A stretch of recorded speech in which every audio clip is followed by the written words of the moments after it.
Hi, so I'm doing number 21. The question is which of the following series converges?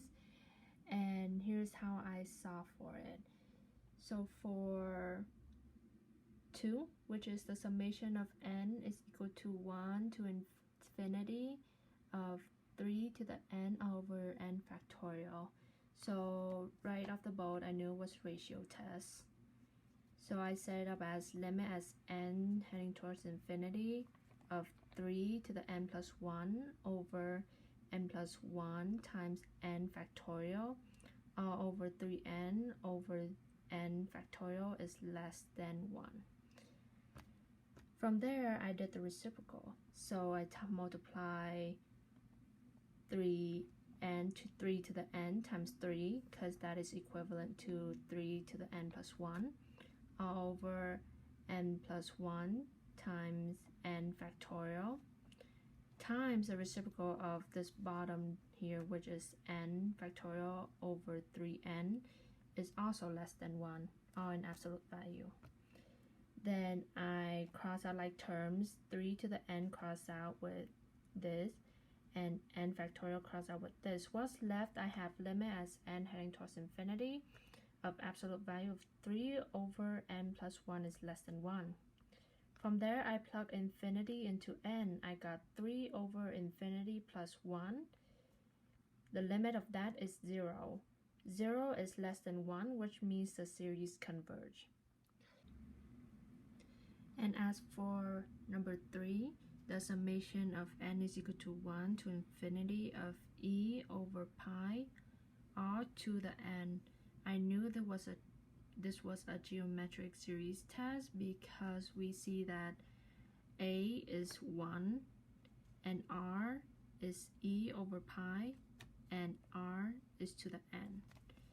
It states that absolute value of r has to be less than 1 in order to converge. Absolute e over pi, which is equivalent to 2 point decimal over 3 point decimal, which is less than 1, meaning this will converge. Here's an example you guys can try, very similar to the one on the midterm. Which of the following series converge? And please give this video a pause, and whenever you're ready, press play again, and now explain which one is correct.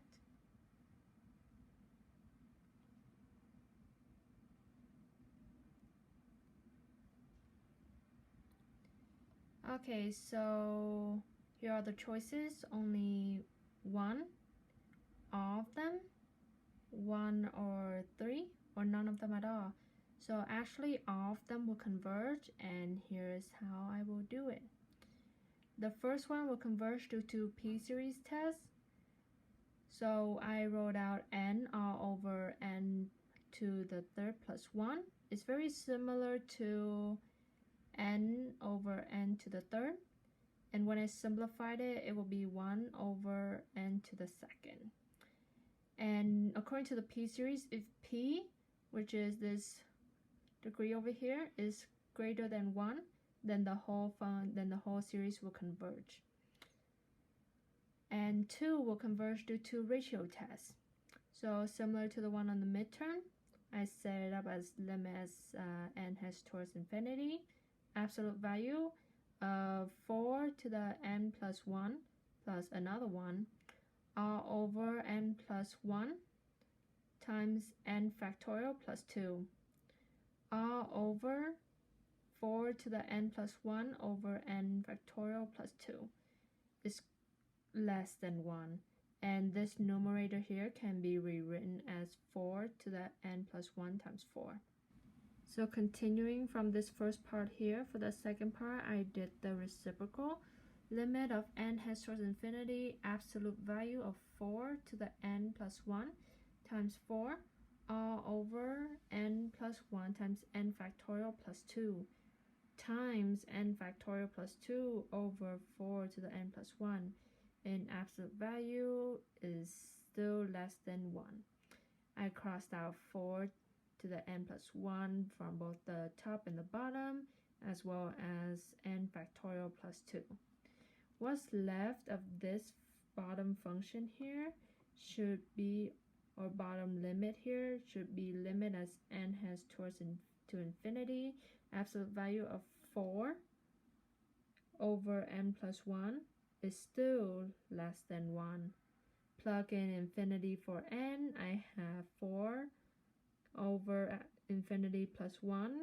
The limit of that is still 0, which is less than 1, which will converge. And for part 3, let me scroll down here. Part 3, I knew it was geometric still, because as you can see, 1 is a, and this part here is the r, and r is to the n.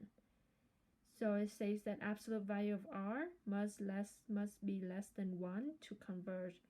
R is pi over 9, which is similar to 3.14 over 9, is less than 1. That is true, which will converge.